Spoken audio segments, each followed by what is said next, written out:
Wow guys, an amazing tree, really great, the summit, and it's amazing, look at the view. Alkisah dari sebuah misteri legenda yang turun-temurun. Dipercaya masyarakat lokal tentang misteri asal-muasal Gunung Bongkok yang sekarang disejajarkan dengan gunung-gunung di sekitarnya. Seperti Gunung Cilalawi, Gunung Batu Pleret, Gunung Anaga, Gunung Selasih, Gunung Lembu, dan Gunung Parang. Di antara jajaran gunung-gunung yang bernukil di sekitaran Jatiluhur, dilegendakan Gunung Bongkok adalah sebuah gunung yang paling megah dan tinggi gagah.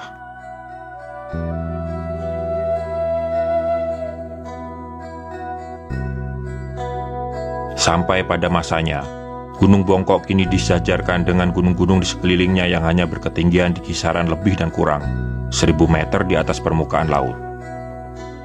Alkisah legenda bertutur, ini tak lepas dari campur tangan siluman penguasa sebagian tanah kulon bernama Jonggrang Kalapitung, yang memiliki raga tinggi besar bak seorang raksasa, serta sakti mandraguna, meski tak saudaraan dengan Bang Mandra.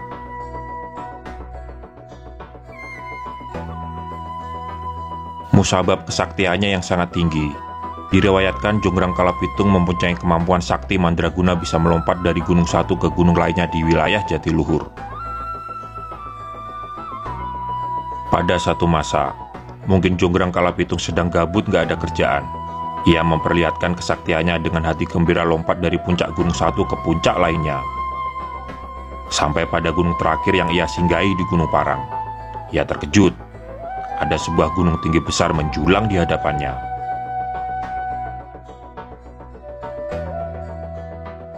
Ia pun kaget walau tak lebay sekaget seperti di sinetron-sinetron ajab. Ia pun bertanya-tanya dalam hati, gunung apa ini?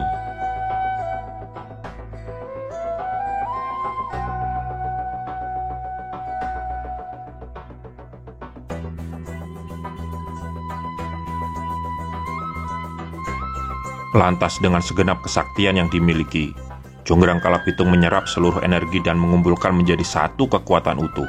Hap! Jonggrang Kalapitung terbang melompat sangat tinggi dan kemudian Jonggrang Kalapitung dengan segenap kesaktian dan sekuat tenaganya menjatuhkan diri di puncak gunung tersebut. Duar! Jadilah gunung tersebut seperti gunung yang seperti kalian kenal sekarang, yaitu Gunung Bongkok.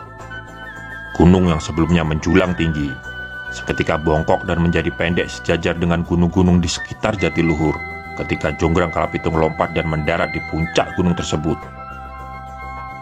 Maka, jangan heran jika kalian berada di puncak Watu Tumpuk Gunung Bongkok. Batu-batu besar berserakan tak beraturan yang dilegendakan pernah diinjak Jonggrang Kalapitung. Kalian patut berterima kasih terhadap si Jonggrang Kalapitung, siluman penguasa sebagian tanah kulon.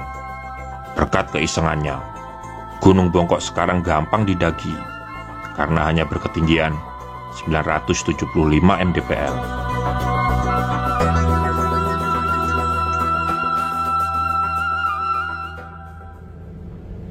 Namanya juga mitos, legenda, dongeng cerita rakyat, berbalut misteri pula. Dan kalian boleh tidak percaya. Namun menghargai sebuah cerita, terutama cerita legenda rakyat, pun tidak ada salahnya kan? Menempuh perjalanan sekitar 3 jam dari Jakarta, saat tiba di sebuah perkampungan dengan vegetasi alamnya yang masih rindang, cenderung lebat. Sesekali saya melewati perumahan warga, namun tak jarang saya hanya melewati vegetasi seperti hutan di kanan kirinya. Keluar masuk perkampungan, jalan halus hingga jalan rusak, terus ketemu jalan enak lagi, dengan hawa yang tidak bisa dibilang dingin dengan vegetasi serimbun ini. Jalanan yang saya lewati mungkin sama kayak jalan hidup anak manusia kali ya. Kadang dikasih enak, kadang kita harus prihatin. Pikiran diajak ngelamun tak terasa saat tiba di basecamp pendakian pas jam 4 subuh.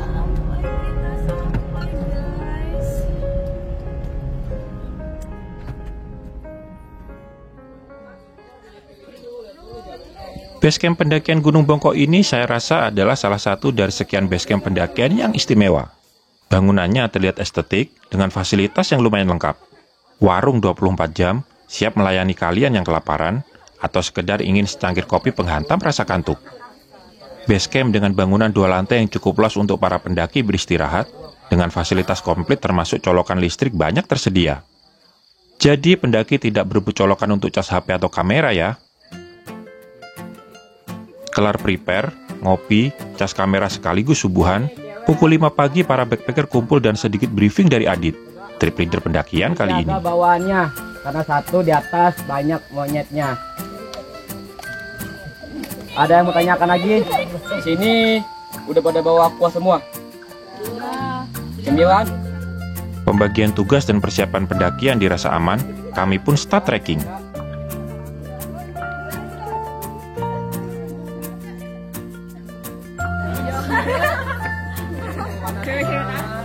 Lewat pukul 5 saat di base camp Pendar pagi mulai tersibak, tidak demikian saat saya memasuki hutan.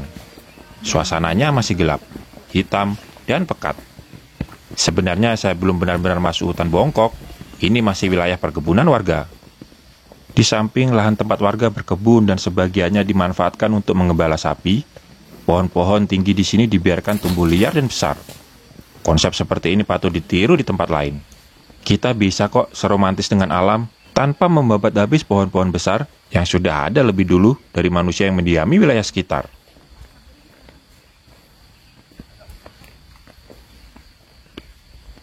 Jalur yang saya lewati masih berupa paving, semen cor, dan batu-batu yang tertata apik. Sampai saya ketemu tanah sedikit lapang dengan rerumputan hijau menghampar. Tempat ini ternyata bisa buat kalian camping. Terdapat juga musola dan shelter di sini. Apakah ini pos 1? Saya kurang tahu, karena saya melihat sekitar tidak ada tulisan pos 1. Yang jelas di depan terdapat persimpangan yang mengarahkan saya untuk belok kanan sebagai jalur pendakian. Sepertinya tempat ini adalah batas perkebunan warga dan hutan bongkok yang boleh dirambah.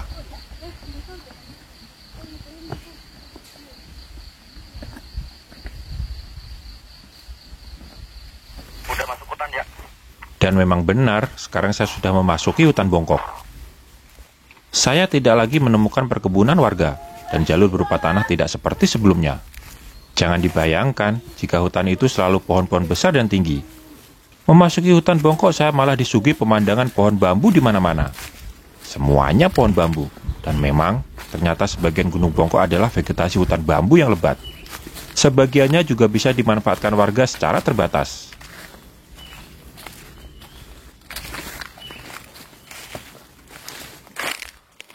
Jaga, ngebut aja.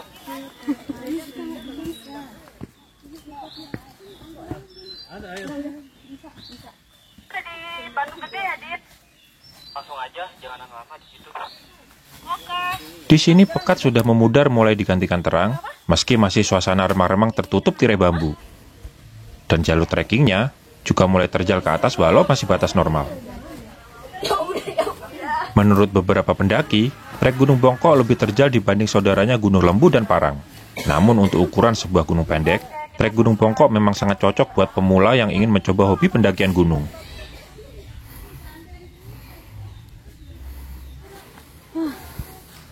Ayo Kak. Maaf.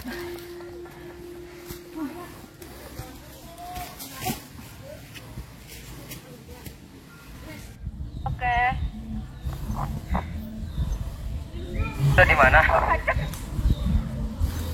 Tanjakan, belokan mau nanjak lagi ada landai. Nanti pas tanjakan agak ngebongkok, hati-hati ya. Oh, kakak. Tempatnya jangan dipegang, kasih ikat saja. Capek. Iya, tenang dia Johnson. Johnson penyelamat kita. Ini adalah tanjakan pertama di jalur yang dipasangi tali webbing. Tahu kan artinya kenapa tanjakan ada tali webbingnya? Saat kondisi cuaca normal masih oke lah. Coba kalian bayangkan saat cuaca sedang hujan. Jadi ingat saat pendakian saya ke Merbabu.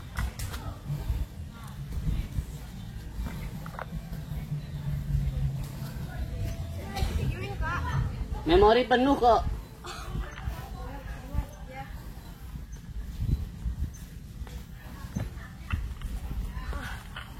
Akhirnya kita sampai. Thanks Bang Tommy. Sampai mana Kak? Sampai dimanapun. Udah di webbing. Kita lanjut pelan-pelan. Etalase kuning ya. Eta rasa kuning satu. Gunung Bongko adalah gunung favorit buat pemula di Purwakarta, di samping Gunung Parang dan Lembu. Status 3 gunung yang terkenal dengan sebutan Bong Palem tersebut, seperti Triple S-nya Sindoro Sumbing Selamet versi lain.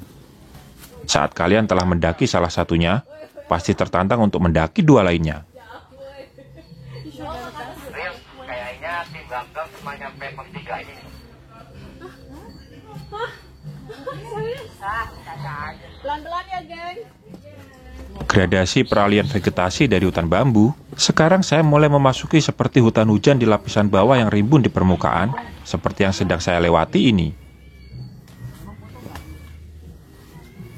Coba dengarkan suaranya.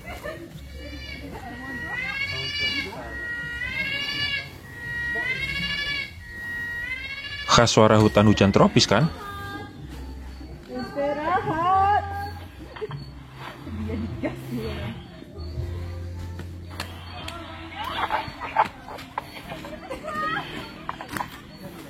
Trek yang tadinya didominasi tanah gembur, sekarang mulai dipenuhi batuan andesit di jalur, ditambah trek tanjakan yang semakin terjal ke atas. Sekali lagi saya harus melewati tanjakan dengan bantuan tali webbing. Untuk hari ini saja. Come on, Vladimir. Guys, istirahat di atas dulu ya.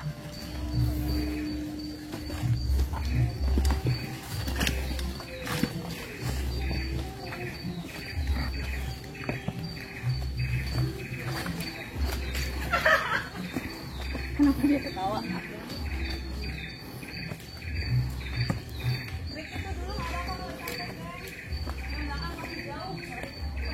Sudah setengah jalan saya trekking, dan selesai melewati tanjakan terjal ini, saya akan ambil rest terlebih dahulu.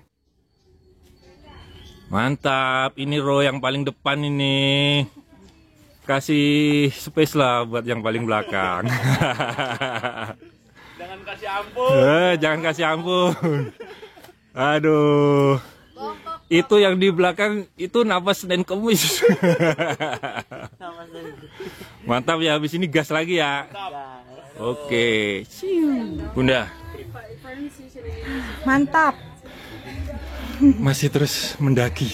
Terus. Tidak ada kapok. Enggak. Tidak ada pensiun. Enggak ada. Terus mendaki ya. Terus sampai mati. Mantap. Gunung oke, laut oke, underwater oke. Wah, all round semuanya dihajar. Mall juga oke. Mall juga oke ya. Wah, mantap dah. Oke, terus. Oke. Selama masih sehat.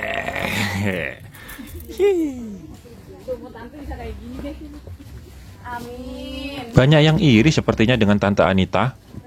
Di usia yang ya sudah terbilang sangat senior, Tante Anita masih sangat aktif menggeluti hobinya. Hobi bersinergi dengan alam, mulai dari gunung, pulau, air terjun, underwater dan free dive, trip-trip yang memacu adrenalin, sampai trip-trip cantik semua diborok sama beliau. Dalam doa terbesit, semoga saya juga bisa seperti yang Tante Anita lakukan. Dalam obrolan beliau pernah bilang ke saya, jalan-jalan itu bikin awet muda dan badan sehat tanpa olahraga berat. Nah, poin itu tuh kayaknya ngena banget. Tapi kan kalau dipikir-pikir, hobi mendaki itu kan setara dengan olahraga berat. Bisa aja nih Tante Anita. Biar langsung naik gitu.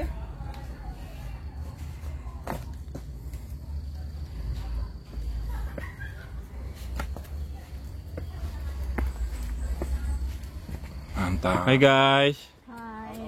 Hai guys. Mantap ya. 5 menit lagi nyampe puncak loh. Dari bawah baru ngomongin Mami. 2 kali belokan lagi ya bang. Belokan lagi. Cukup penyemangat yang putus asa. Udah putus asa jangan semangat dah. 2 kali belokan lagi. Kanan sama kiri. Mosaik. Jalur makin terjal menanjak, tapi Vladimir, si bule Rusia ini gak ada raut peluh sama sekali. Happy ya Vladimir? Come on. Your pants are enough.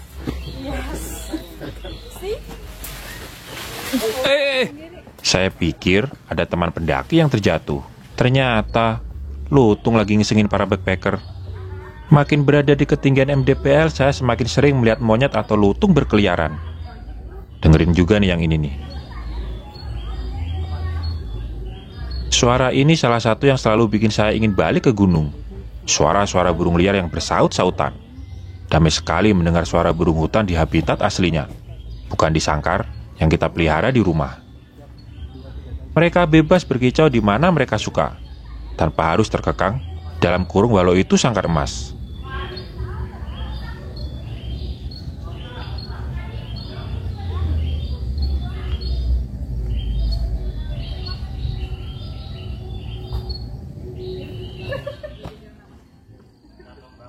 Soal trek pendakian saya rasa tak perlu dibahas secara detail ya.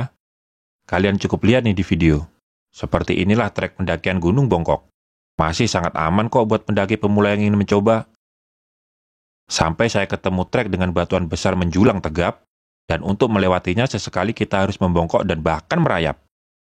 Cara melewati tanjakan batuan ini dengan cara membongkok, mungkin inilah yang dipercaya sebagian pendaki, kenapa gunung ini dinamakan Gunung Bongkok.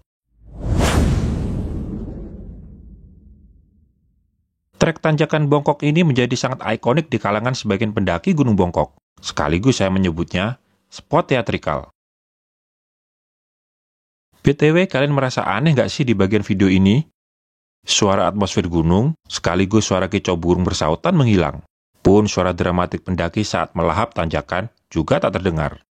Yang terdengar hanya suara narasi saya. Nah, di bagian ini saya sengaja mematikan audio asli dari bagian video yang sedang kalian tonton ini. Alasannya adalah, saat pengambilan gambar di spot ini, ada pendaki lain yang membawa speaker portable, membunyikan lagu-lagu di playlist favoritnya. Alhasil, suara asli atmosfer gunung beserta dramatiknya pendaki saat melewati tanjakan bongkok ini, jadi terdistract dengan suara lagu dari speaker portable tersebut. Gak asik kan? Saat kalian di alam dan ingin merasakan menyatu dengan suara atmosfer alam, tapi malah mendengar suara elektronik yang setiap hari kalian dengar. Di Gunung Bongkok ini memang gak ada larangan setiap pendaki untuk membawa speaker portable. Tidak seperti gunung-gunung lain yang sekarang-sekarang ini melarang membawa speaker aktif untuk dibawa mendaki. Tujuannya adalah untuk menghilangkan polusi suara perkotaan dan siapapun yang mengunjungi alam dapat benar-benar menikmati atmosfer yang ada di dalamnya. Gak apa-apa kan, khusus di bagian ini kalian hanya menonton video tanpa atmosfer suara asli alam serta ocehan pendaki di dalamnya. Yang terdengar hanya suara narasi saya yang terdengar sember.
Hayo, asik mana? Mendengar musik perkotaan yang bising, atau mendengar langsung syahdu atmosfer suara asli alam, serta celotehan para pendaki di video seperti ini. Beberapa teman pendaki sebagian telah melewati tanjakan bongkok, namun sebagian masih jauh di belakang. Di Gunung Bongkok, pendaki pemula tak usah khawatir. Di sini petunjuk jalur dan trek pendakiannya sangat aman. Kalian hanya perlu berjalan mengikuti trek jalur dengan arah petunjuk, dan kalian akan sampai puncak.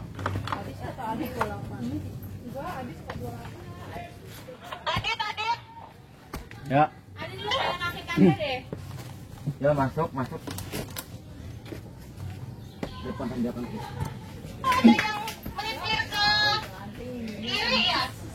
Iya ke puncak batu. Gunung Bongkok kenapa cocok untuk pemula? Di sini, kalau weekend ramai. Sudah seperti tempat wisata biasa, juga waktu pendakian yang singkat. Normal cenderung nyantai, ditempuh hanya sekitar 2-3 jam. Dan jika kalian bareng komunitas semacam backpacker Jakarta, sesuai SOP di depan ada leader sebagai penunjuk arah, dan juga sweeper yang berfungsi sebagai penyapu rombongan di posisi paling belakang. Jadi kalian aman, nggak bakal ditinggalin kayak mantan. Alhamdulillah. Mantap. Dari 3 gunung paling populer di Purwakarta yang cocok untuk pemula, yaitu Bongkok, Paranglembu, jika diberi rating mungkin pendakian Bongkok lah yang paling menantang. Yang kedua Parang, dan Lembu paling ramah. Itu tinggi masih. Aku hanya diberikan jam. Setelah berhasil melewati tanjakan Bongkok, kalian akan ketemu batu besar menghadang di tengah dengan persimpangan jalur arah kanan dan kiri. Ke puncak kalian ambil trek kanan ya guys. Beberapa teman pendaki sebagian ada yang ke jalur kiri, padahal jalur sudah diberi tanda dan ditutup karena jalurnya curam ke jurang dan berbahaya. Namun Adit sebagai trip leader pendakian sigap untuk menarik semua ke jalur yang disarankan. Tahu aja bang. Bedain bang, main masuk ke YouTube bang. Yuk. Ke YouTube apa bang, Tommy? Meski jalur yang disarankan adalah jalur arah kanan ini, tidak lantas membuat kalian gak hati-hati.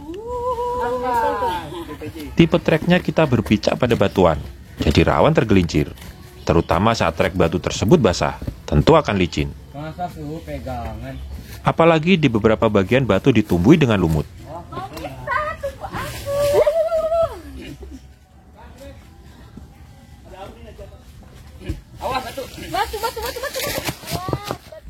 Belum lagi ancaman batu yang tergelincir ke bawah seperti yang barusan terjadi. Untung batuan yang tadi tergelincir tidak mengenai kami semua. Intinya tetap waspada aja jika melewati trek bertipe batuan keras seperti ini.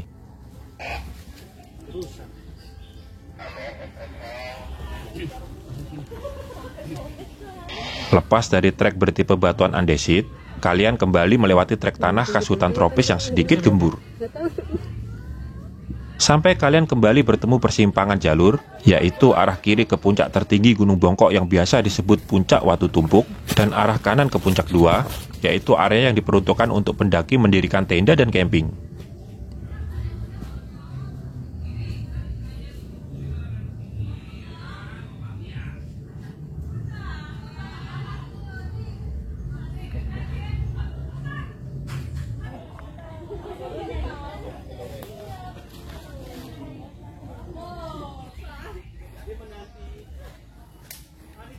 Tak jauh dari persimpangan arah puncak Watu Tumpuk, kalian kembali harus melewati tanjakan dengan bantuan tali webbing. Tanjakan curam terakhir menuju puncak tersebut jalur trekkingnya sempit, jadi pendaki harus bergantian satu persatu untuk naik ke atas.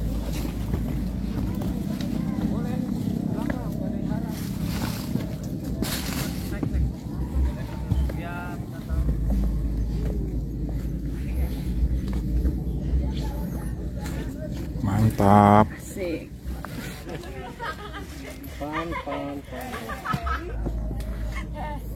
Salah satu ciri khas gunung-gunung pendek dan gunung yang sering didaki untuk pemula, selain jarak dan waktu tempuh yang singkat dari base camp menuju puncak, kalian juga akan sering menemui tanjakan-tanjakan seperti di Gunung Bongkok ini.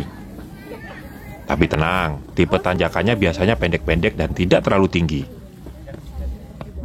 Dan di setiap tanjakan yang curam juga biasanya telah dipasangi tali webbing.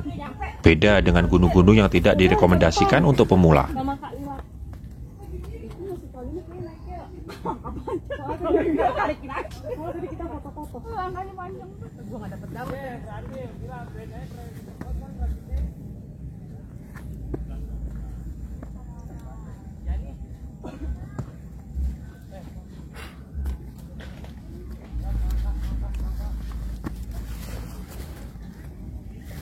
Setelah melewati tanjakan curam terakhir dengan tali webbing tersebut, kalian hanya tinggal berjalan mengikuti jalur dengan tipe tanjakan normal, maka kalian akan sampai di puncak Watu Tumpuk, puncak tertinggi Gunung Bongkok.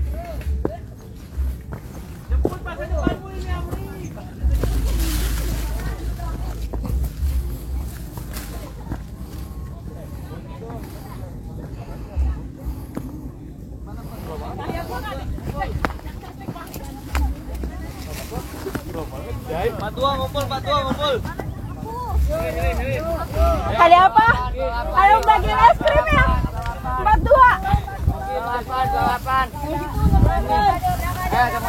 Non-member.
BPJ pendakian Gunung Bongkok.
Hello guys, my name is Vladimir and we did an amazing trip from Jakarta to Gunung Bangkok.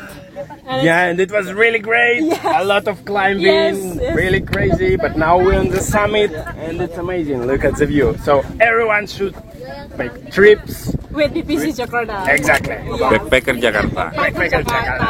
Bye. Thank you. Thank you. Itu sudah ada di ini gunung keren banget sih guys. Pokoknya kalian harus cobain. Lapar banget guys. Sampai di atas puncak makan mecin. Nikmat dunia. Promo banget. Buat teman-teman yang belum pernah ngerasain ke Bongkok, so cobain banget. Ini mantep banget karena teman-teman naiknya pakai tali. Dan pakai licin. Bongkok, jaya.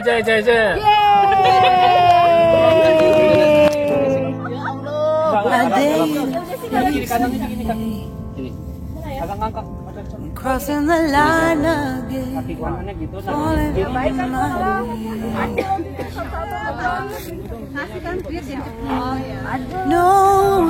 Mana ekspresi ke puncaknya mana? Di puncak nih. Ekspresinya mana? Woi, itu yang belakang mukanya, woi. Mukanya di mana itu yang di belakang itu? Something I can't forget. Diciptakannya sebuah rasa adalah untuk menikmati segala keindahan yang ada. Keindahan, kebahagiaan, bahkan keceriaan. Sejatinya telah ada sejak manusia mendiami alam semesta. Lantas kenapa masih ada kesedihan yang kadang menerpa? Jika kebahagiaan adalah rasa yang mendiami setiap aliran darah manusia sejak tercipta dan menaungi jagat raya, maka kesedihan berasal dari ketidakpuasan hati yang memaksakan sesuatu untuk dinikmati. Maka jangan cari kebahagiaan di tempat-tempat yang kau paksakan untuk menjadi sebuah kesedihan karena ulahmu sendiri. Nikmati setiap jengkal rasa di mana kalian berada, dan buang nadir ketidakpuasan agar kita terbebas dari sebuah jebakan yang menyulitkan rasa untuk menemukan bahagianya.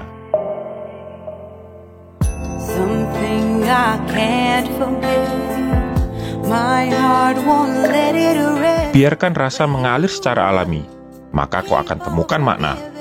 Makna bahwa kita sedang tidak mencari sesuatu yang sudah ada sejak alam semesta tercipta. Bahagia tidak perlu dicari. Rasa ketidakpuasanmu itulah yang menjadi biang keladi.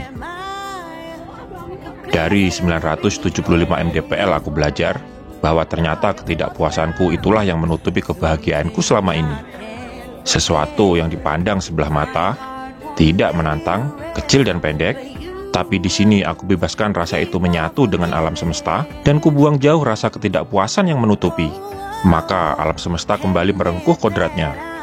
Bahwa kebahagiaan tidak dicari, tapi kebahagiaan timbul jika kita biarkan rasa kembali memeluk alam semesta. Alam di mana rasa itu kodratnya adalah bahagia. My heart, my love, my life.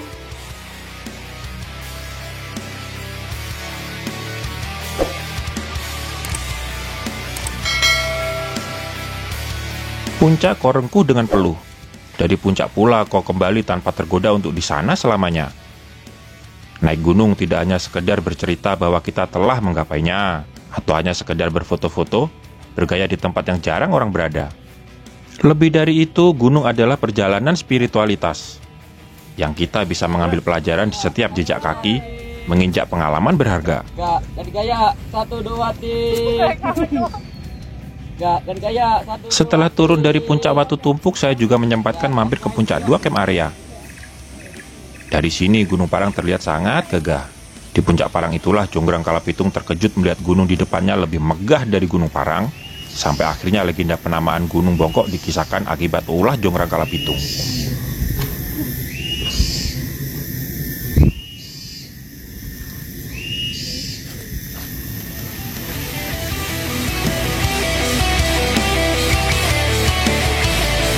Nah, soal penamaan menjadi sebuah nama Gunung Bongkok, kalian percaya yang mana?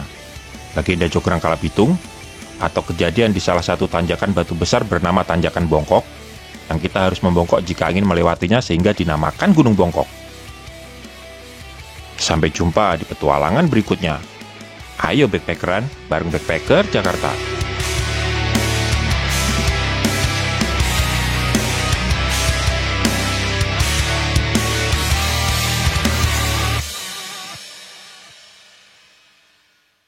Awas nanti bang.